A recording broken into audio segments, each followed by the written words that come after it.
All right, baby. Positivity is everything. As we say, maintain your disposition at an optimistic vibrational state of gratitude. In other words, hey, just be grateful. All right. All right. It is the spotlight right here, the Sunday night spotlight on WSME SM Enlightenment Radio. Right about now, we are also broadcasting live on a Wednesday, on a hump day. But hey, this is the Sunday night spotlight. And as you know, the Spotlight is a program where we always want to bring you something that we know that you should know about, either some things, somebody, some people. And tonight, ladies and gentlemen, on the Spotlight, we open the mic and open the heart, all right? Because every now and then, a story rolls that hits like a hymn. And, this is a unbelievable story of devotion. And also, hey,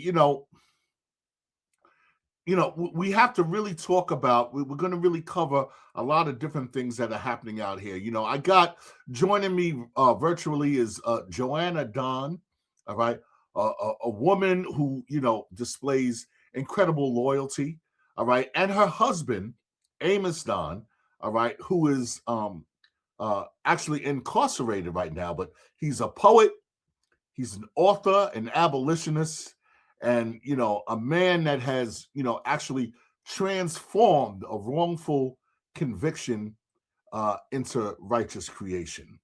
All right. And, hey, his words from "My blue days sound like blue jays." This brother, writes a lot of great stuff. Even children's tales that, color hope. And you know what I'm saying? I'm just honored to have, such, strong people here with me. You know what I'm saying? And, it really is an honor. Here's a picture of them. And, I'm not going to keep them in the background any longer, ladies and gentlemen. Without any further ado, let me bring on in Amos and Joanna Dunn in the house. What's going on, folks? Hey, Doc P. How you doing, my brother? Doc P. Peace. Peace. Amos is on the phone. All right. He is in a correctional facility. Amos, where are you at right now? Right now, I'm housed at MCI Norfolk, which is in Norfolk, Massachusetts. Mm-hmm. Okay. And how long have you been there, sir? Right now, I've been incarcerated for 16 years, but I've been here almost 10 years, since 2017, about 8 years. Wow. And that's, I'm sure that's, quite something there to have to get used to. And I know that, that you have, you and your wife have quite a story. I know that the two of you go way, way back to childhood, right? Yes. Correct. The little Cinderella stories, yes. Well, we're going to get into all that it is that you do. I know that you have a couple of businesses. I mean, you're an author. You do a lot of awesome stuff, and we're going to get into all of that stuff. But I'd like to understand the dynamic, of your relationship, of your marriage here. I mean, it really is, a story, a real story, So take me back to the early days. Like, what do you remember most vividly about your connection when you were kids? I mean, because I know you met through the Haitian church, right? Yeah, Haitian church. We both Correct. grew up in that church. Wow, wow. And I know life separated you. What eventually brought your paths back together in such a powerful way? Well, to start it off, because my wife would never know that the phone call would come, right? So obviously, being in the plantation, which is what we consider it, you would have to wonder our ancestors in a plantation back in the days, wondering about someone that they were snatched away from, whether it was love or a family member, and thinking about like how do I get a message to that person in the other plantation where they have them housed. So here I am working at a warehouse a warehouse in here in the prison that they call mass core, and I'm in the warehouse, working. I'm with this other brother who is he's a Christian, and he's talking about his marriage and his relationship. And then as he's talking, and then I'm hearing how his marriage is developing under the circumstance and how they're going through struggles. And then I end up, sitting there stuck and saying, man, you know, I can't even think about someone who's actually thinking about me right now, other than my mother. Like, who right now, as a woman, can I actually say is thinking about me in this very second? This is what I tell this individual that I'm talking to. And then Right. as I'm thinking, because I'm really searching in my mind, a runaway slave or even one in the plantation is thinking about a loved one. Really, I'm thinking, like, who can really be thinking about me right now? And then, boom, and Joanna comes out of nowhere, and then there's no doubt in my heart at that moment. I'm like, oh yeah, I know exactly who you think will be thinking about me at this very second. I have somebody. I do have somebody.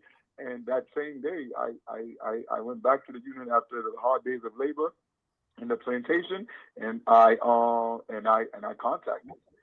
contacted her. I via a letter. I sent a letter and a message asking, can I call? And then the message came back, said yes, I can call. Through her sister, obviously younger sister, that I was able to get a message through to ask, can I get her number and call? And it was a yes, a thumbs up. And then from there, here we are. Wow. So how long had it been, that before you actually started to have contact with each other? Be like, well, while you were inside, like how much time had passed before you reconnected? Why you want to you want to answer that one, or I do. don't you definitely own half of the story. Okay. So put me on Yes, the you spot. do. Yes, you do, Joanna. So honestly, the connection never really stopped because, knowing each other since kids, and then there was a point in time where, I would be checking for him or he would be checking for me. And so it would be on and off. And then it was probably maybe before that before that specific time, it had to be about 10 years maybe before Wow. we spoke to each other again, before that moment.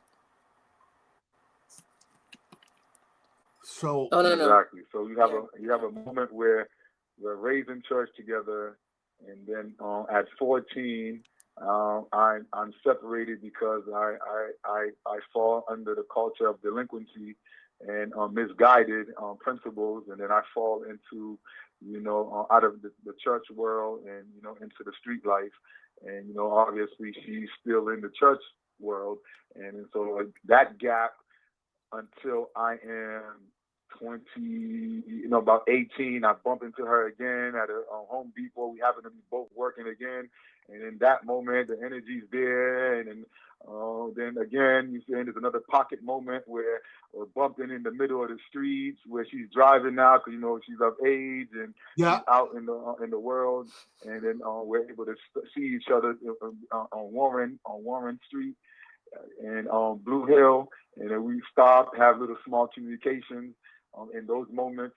And then, you have another pocket of time that spaces. And then we fast forward and I end up incarcerated, for this. And she's visiting me in Nashua Street Jail. And then from there, the communication loses again, and then so there's pocket moments of it all, and that's why when she said that we never really lose communication, it's true. So it seems like we're there and we never leave, and it's one of those where we're just tap kissing. Nah, and, can you catch me? Nah, can you catch me? Nah. Wow. Okay, so all right, so you were out, so you were actually able to really get together, and then then there was another another thing that happened where you had to go back in. And since Correct. then that's where you've been. So how do you keep your love rooted and thriving through these challenges of incarceration? Like, how do you do it? Well, we both can answer that, so I'll definitely, share my part, and obviously you have 1 minute left. She can share hers, or she can share it now since we got 1 minute, and then I'll enter into the conversation when I call back. Yeah. Okay. All right. So, yeah, Joanna, let us know. Tell me about it. So on my part, what keeps the love going is there has to be a lot of communication between us, like, and honesty and vulnerability. Yeah. That has to be. There's the fear of being vulnerable because not knowing how it's going to be reciprocated, the emotions that come with being with somebody that's incarcerated and not having that person by your side. But then, because he is the person that I see as my other half, I trust him with that vulnerability, and even with the trust, there's fear, but, I do trust him. And so, for me to even be at that point, to be vulnerable with him, like, I'm a woman of faith. And for me, I feel like I recently, like, I grew up in the church, but I, with him and everything, but I recently found my relationship with God again, but it's on a whole deeper level. And the only reason I told him this recently, that the only reason why I found my relationship with God again is because of him. It was on his behalf. And I felt like, this is somebody that I always had a love for. And I've always, had him in my heart for a very long time. And I never really understood why.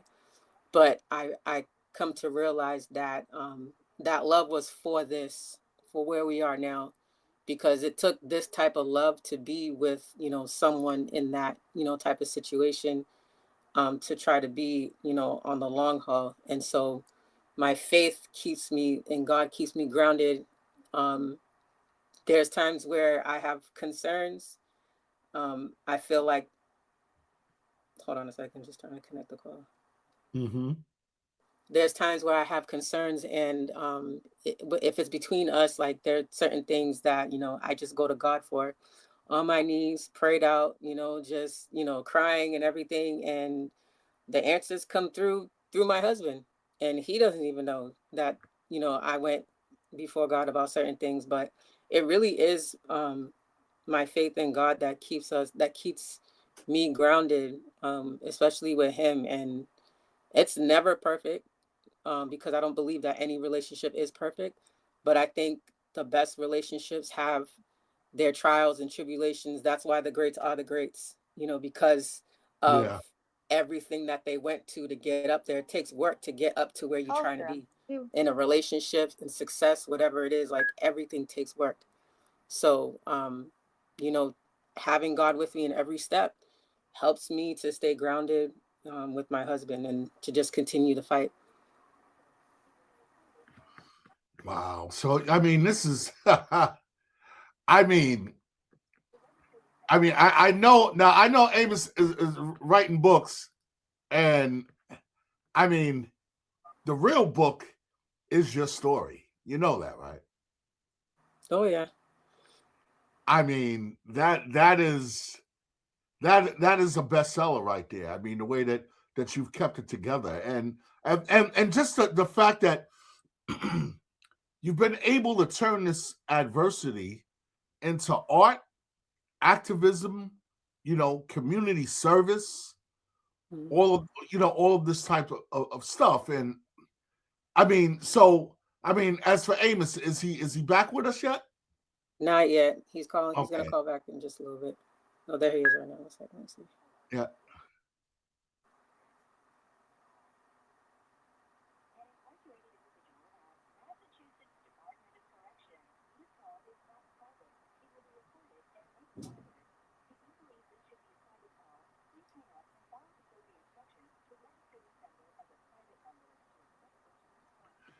I mean, because it really is a remarkable story. I mean, and the fact that you've been able to turn this into a couple of different types of businesses and expressions, um that actually not only helps you, but it helps it helps countless communities and people that a lot of people that are facing the same types of challenges. Mm-hmm. I mean, it really is remarkable. I mean, you've become such a fierce advocate for your husband. I mean, and as you've said, I mean, it's just been your faith that has led you all the way. Because the trials still come. They Yeah, still come. They still right around the corner, waiting for the next morning. You get through one door just to get past another door, But it really does take one to decide, you know, that I had made up my mind, and then two to just continue in that path, right. regardless of what comes. Yeah. So tell me about the businesses that you have. I know that you have um, the ink from honey. Um, basically, what is that? What does that business entail that you do? So the business is Donna Creation LLC. Okay. With Donna Creation LLC, that's the business side. The other part, or what stemmed from or grew out of Donna Creation LLC, is the grassroots movement called Ink from Honey. So Okay.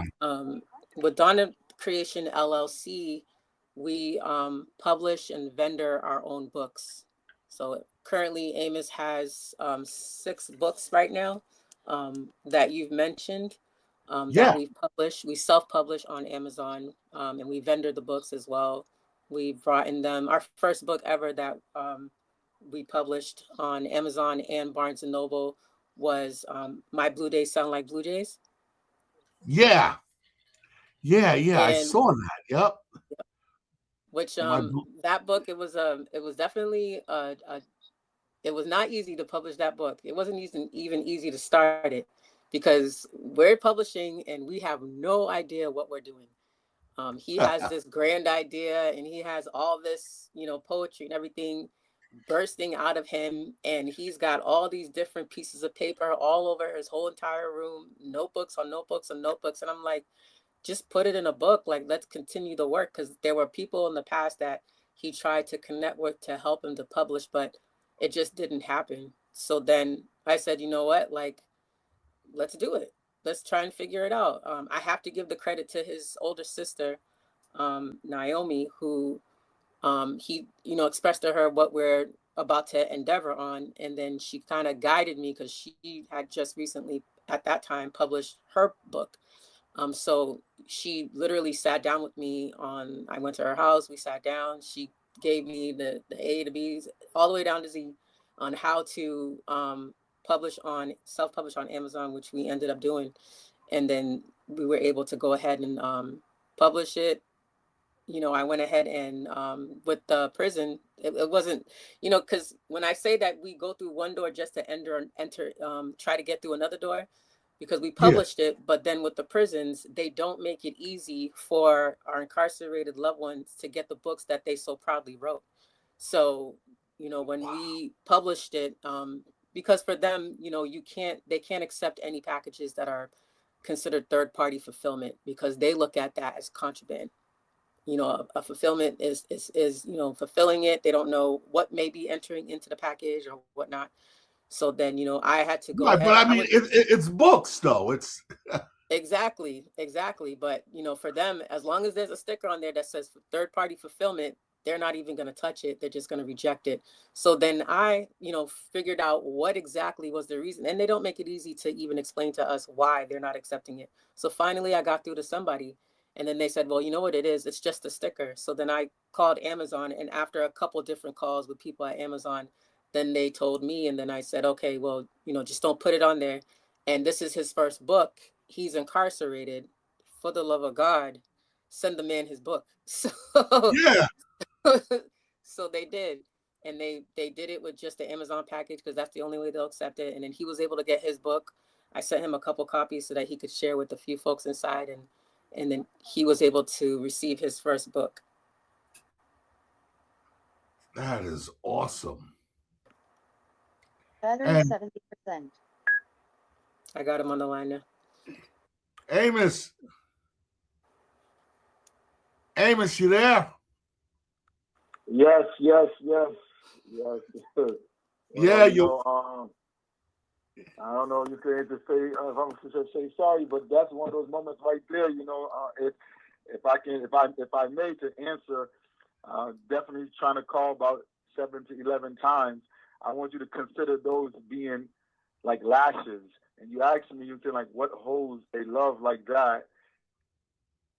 Yeah. And these things that I highlight. Amos, I want to know how did.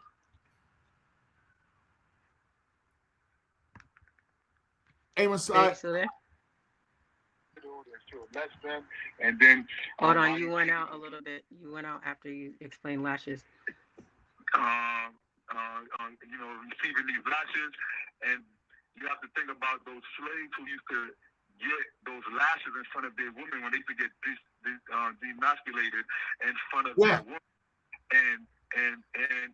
but you could still see in their eye that they had this fire, that they used to stop themselves from screaming, yelling, even sometimes crying, until they got in front of their woman. And when she would put the rag on their back and the sponge, that's when they would cry. The truth would come out as far as integrity. And it was those moments that I can relate to. For instance, trying to call and I'm not able to get in, and then you wonder why the system is doing that for something positive, and then they're trying to destroy it. So I consider those internal lashes, because they're the matter of the heart. It feels like I'm getting whooped, you know what I'm saying, in the heart. But then I have a wife to know that she still sees me as that man, that warrior, like don't give up. You know, and that's the type of love that I found in her, being able to still continue stand tall with my back looking a mess.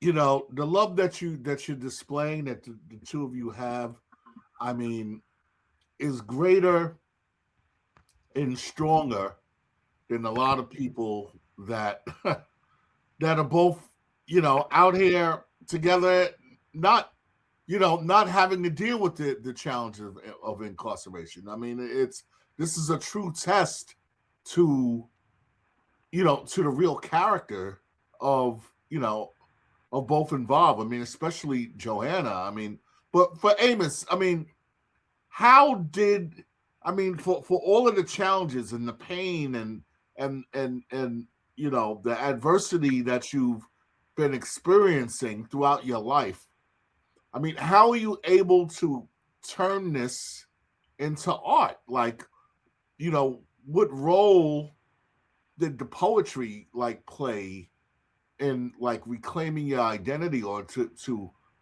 even find yourself?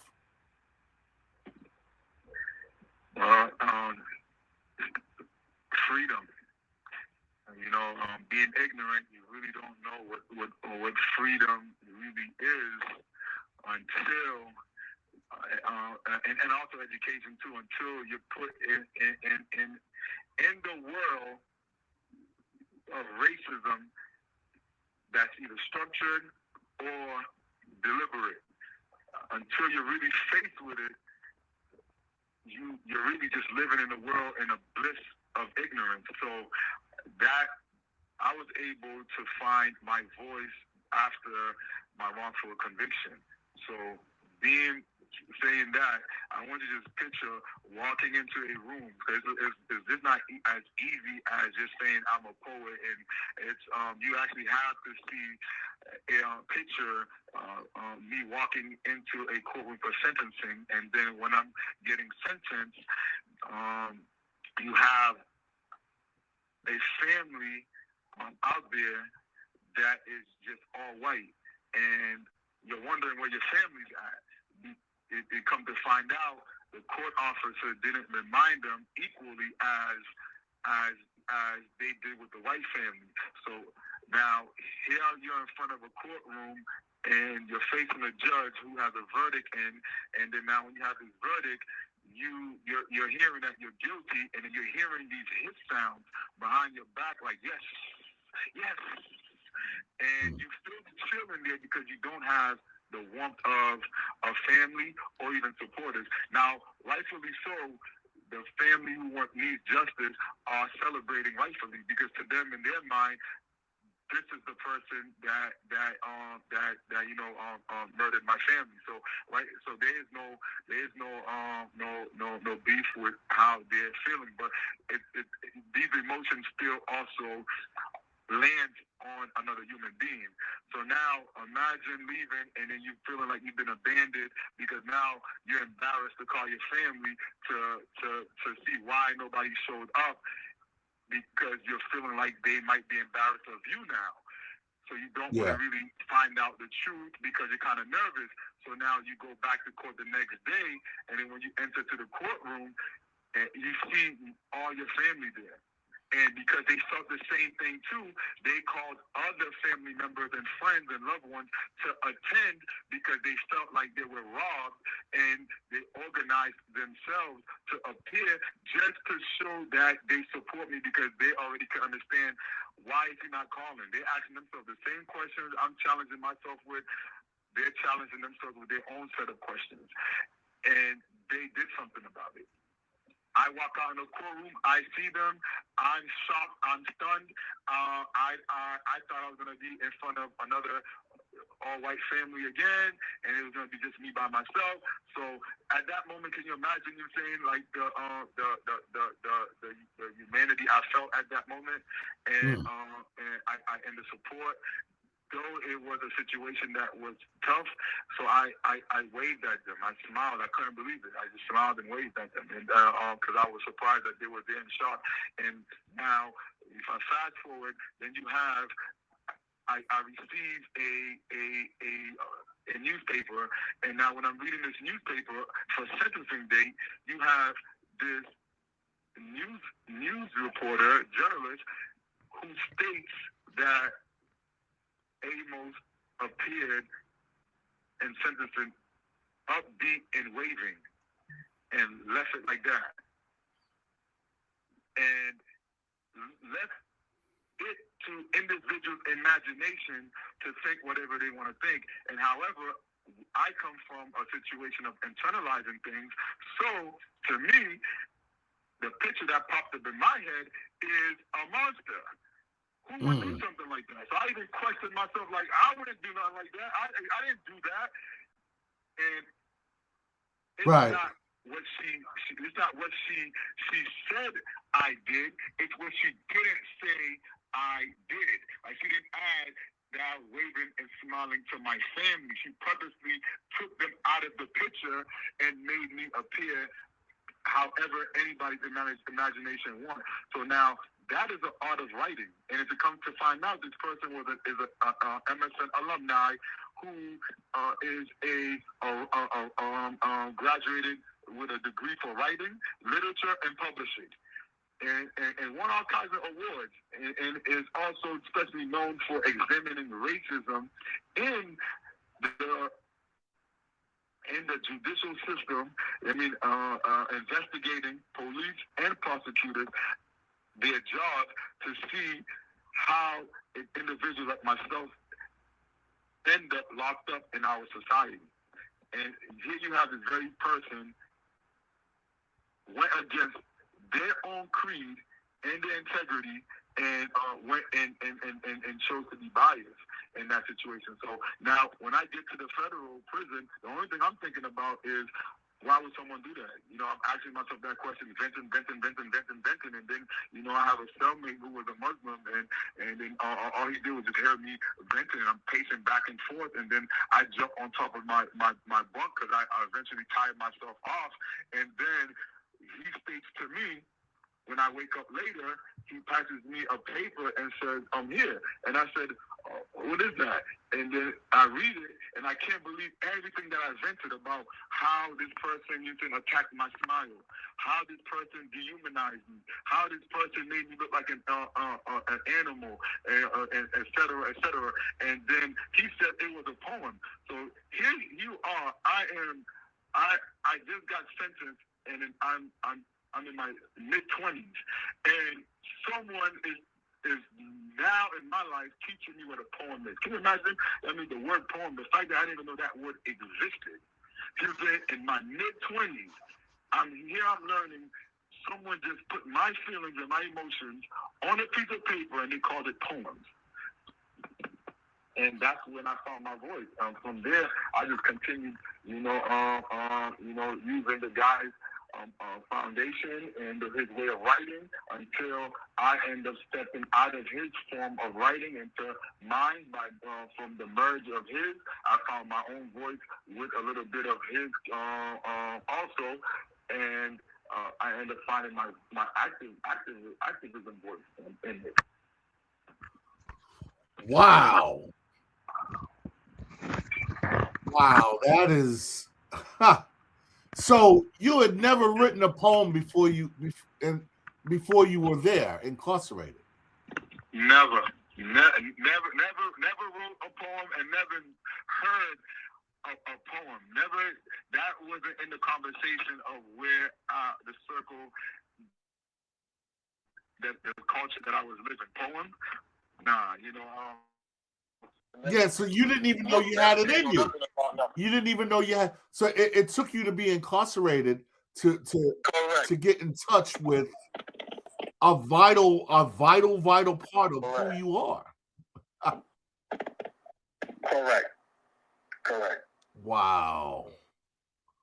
So, and then after finding that, then we have Ink from Honey, and you're giving incarcerated poets a platform through what it is that you do. Correct. And today, that's how you have that, because of going through what I went through and trying to fight wrongful media convictions and also wrongful conviction in itself and narratives. It became now a platform where I extend to individuals under the same circumstances and plight, and who want their voices to be out there.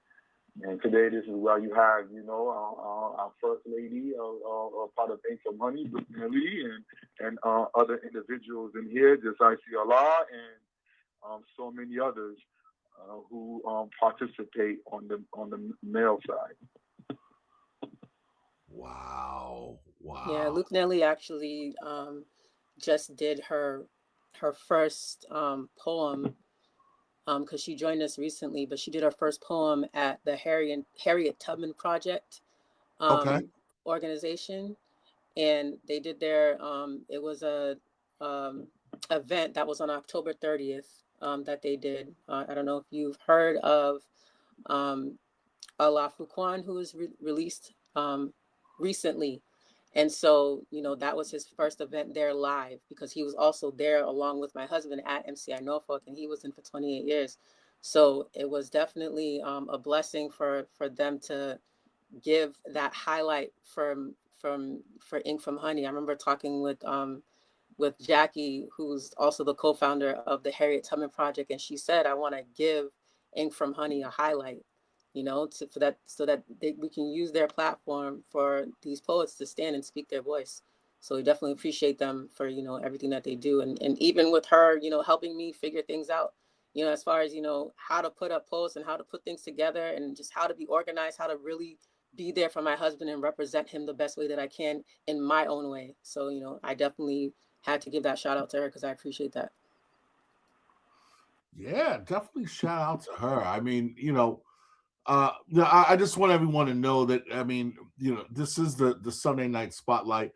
Usually this is just a 25-minute show. We have gone over, but what I'm definitely going to do, we're gonna definitely reconvene this, and we're gonna make this a series. I'm thinking at least a 3-part series. Next month, we'll get back on here, and we'll even dig deeper into all that it is that you're doing, and what your cause is, because it's something that that I definitely believe in, and you got the support of this platform right here. I'm gonna let you know that off the rip, Thank so you. yeah, so you're always gonna have that.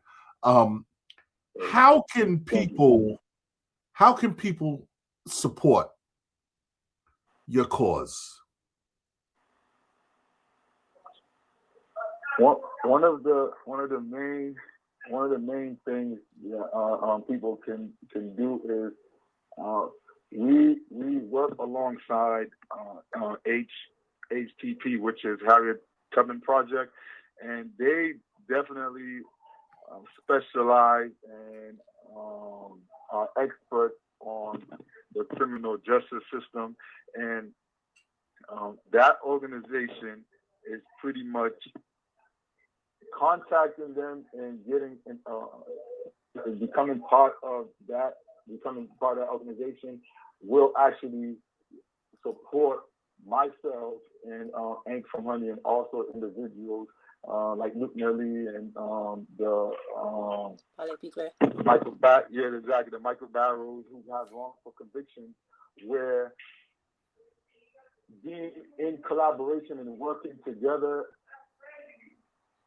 as a unified front is a best way one can support us, by actually getting in contact with HTP and following Ink from Honey page on the media aspect when we put something out, and individuals don't mind collaborating and also sharing, trying to get the voices a little further than we can with their support.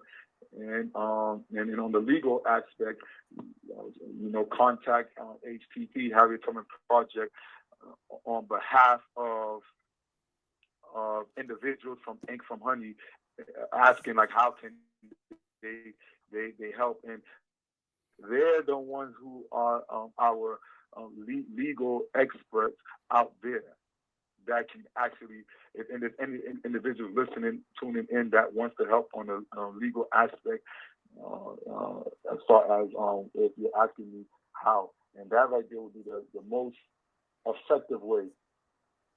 Okay. So that's theharriettubmanproject.org. And then the Instagram page is the same, the Harriet Tubman Project. Ink from Honey grassroots movement is Ink from Honey on Instagram. I'll try to make it as simple as possible. And then Amos's page is My Blue Jays Sound Like Blue Jays, to keep up with what he's doing and so forth. Okay, yeah, and you know we'll also put those links and on the SM Enlightenment Facebook page on the platform as well.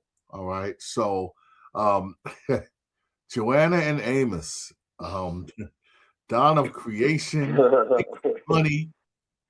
I mean, I think that we all have a lot to learn from the two of you, you know, and I absolutely commend you on all that you're doing. And like I said, I mean, hey, you know, I'm all in. You know, whatever it is that I can do, you know, that's why I have you on this platform here. You know, to get the word out to you know, because the awareness needs to be there.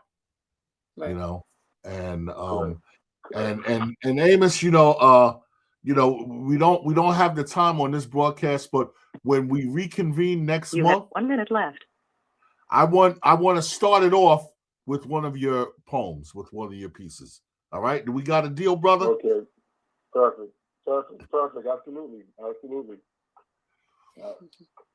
This is the spotlight right here with Joanna and Amos Dunn. All right, Dawn of Creation, Ink from Honey. Thank you so much for blessing us today with your story and your information. And hey, you know, we are just gonna keep this going. You know, we're gonna keep this going, and we're gonna keep that information out there for the folks. Okay. We're ready for it. All right. So you have a blessed evening. Peace, Doctor. Yes, indeed. Hey, before you go, Amos, anybody want to shout out real quick? Yes, definitely. Thank you for using Securus. Goodbye. I'll do it for him. Yeah. So we want to shout out again the Harriet Tubman Project, Jacqueline Fonseca, Ala Fuquan McGee, Ricky Fuquan McGee.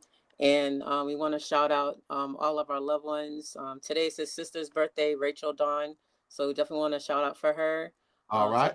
Say to Rachel, his family, Esdras, Volner, Naomi, Dina, his cousins, because he has people that's been holding him down, that definitely, like his friend Mitch, Larry, there's so many people, Bubblegum, D, Nisi. My husband stays connected with a lot of people from all different walks of life. He doesn't judge and he doesn't discriminate. He has a love for everyone. And I ask him so many times, like, how do you fit all those people in your heart? Like, how's your heart that big? But it is. So, you know, shout out to everybody, and definitely shout out to Gwen, who's how I feel like Gwen is also who wanted to connect us to you for a while now. But I'm happy that we got connected today. Well, Michelle, yes. Yeah, no doubt. Well, hey, you know, thank you so much for joining us. All right. This has been yes, sir. Yeah.